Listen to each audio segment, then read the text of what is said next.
வணக்கம். வள்ளுவரே, படிக்காத ஒருத்தர் படித்தவங்க நிறைஞ்ச அவையில் நல்ல பேர் எடுக்கணும்னா என்ன பண்ணணும் வள்ளுவரே? என்ன பண்ணணுமா அப்பனே? வாயே திறக்கக்கூடாது. படித்தவங்க பேசினா அறிவு வெளிப்படும், படிக்காதவங்க பேசினா அறியாமை வெளிப்படும். படிக்காதவங்க தங்கள் அறியாமை மற்றவங்களுக்கு தெரியாமல் இருக்கணும்னா வாய் திறந்து எதுவும் பேசாமல் காது கொடுத்து மற்றவங்க பேசுகிறத மட்டும் கேட்டுக்கிட்டே இருக்கணும்.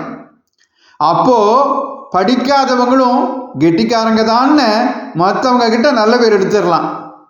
இதைத்தான் கல்லாதவரும் நனி நல்லர் கற்றார் முன் சொல்லாதிருக்க பெறின்ன கல்லாமை அதிகாரத்தில் 403வது குறளாக எழுதி வச்சேன்.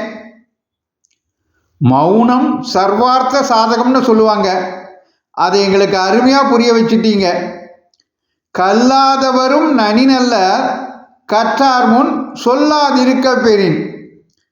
படித்தவங்க அவையில் படிக்காதவங்க வாயை திறக்காம அவங்க பேசுகிறத மட்டும் காது கொடுத்து கேட்டால் போதும், கெட்டிக்காரர்களாக நல்ல பேர் எடுத்துடலாம்னு அருமையாக வழிகாட்டிட்டீங்க.